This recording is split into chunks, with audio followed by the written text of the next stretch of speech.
She reached forward and stopped the recording. For a moment, she simply sat there, listening to the quiet hum of her refrigerator and the distant sound of traffic outside. The house felt different now. It did not feel empty anymore. It felt peaceful. She picked up the phone and watched the video from the beginning. Her own face stared back at her, calm, composed, unashamed. For the first time in years, she did not see a tired old woman looking back. She saw someone strong, someone who had survived, someone who had finally spoken. Grace did not hesitate. She opened her email, attached the video, and sent it to every family member, every relative, and every mutual contact she shared with Danielle and Michael. She also posted it publicly on her social media page, the same page where she had once proudly shared photos of her daughter's graduation, her grandchildren's birthdays, and the family dinners she had believed meant something. Her finger hovered for only a second before pressing post. Then she closed the laptop. It was done. She did not wait for replies. She did not check notifications. Instead, she calmly stood, made herself a cup of tea, and sat by the window watching the evening light fade into night. For the first time in decades, she slept deeply. The storm began the next morning.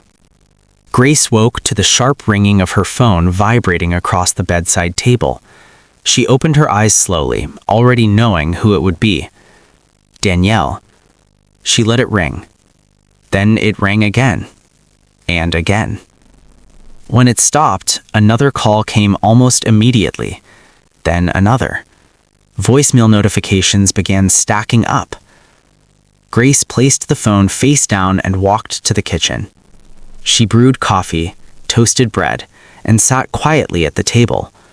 The sunlight fell gently across the floor, warm and steady.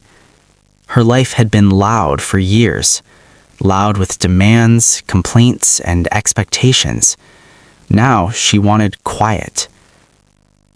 After finishing breakfast, she finally picked up the phone and checked her messages. There were dozens. Her daughter's voice in the first voicemail sounded furious. "Mom, what is this video? Are you trying to humiliate us? Call me back immediately." The next one sounded more panicked. "Mom, you need to take this down. People are calling me. My coworkers saw it. This is going too far."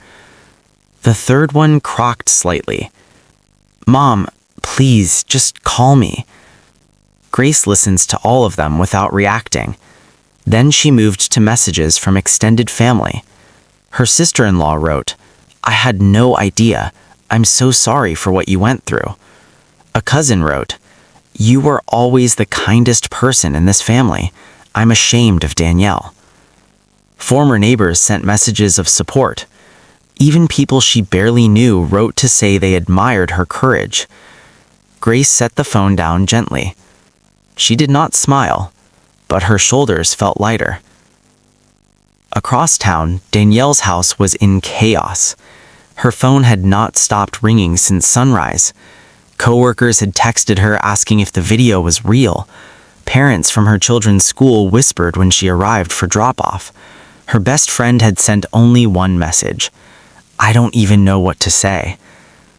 Danielle paced her living room, pale and shaking. "This is insane. She's ruining our lives," she snapped at Michael. Michael's jaw was tight. He had watched the video twice. The calm tone in Grace's voice unsettled him more than any yelling could have. "She's manipulating everyone, making herself look like a victim," he said. But even as he said it, he did not sound convincing. Danielle stopped pacing and stared at him. "Do you think we went too far?" she asked quietly. Michael hesitated. The memory of that Mother's Day laughter flickered in his mind. At the time, it had felt harmless, just a joke. Now, hearing the words from Grace's lips in the video, it sounded cruel. Still, he shook his head. "She's exaggerating," he said, but doubt had already begun creeping in. Meanwhile, the video spread rapidly. It was shared by strangers, discussed in comment sections,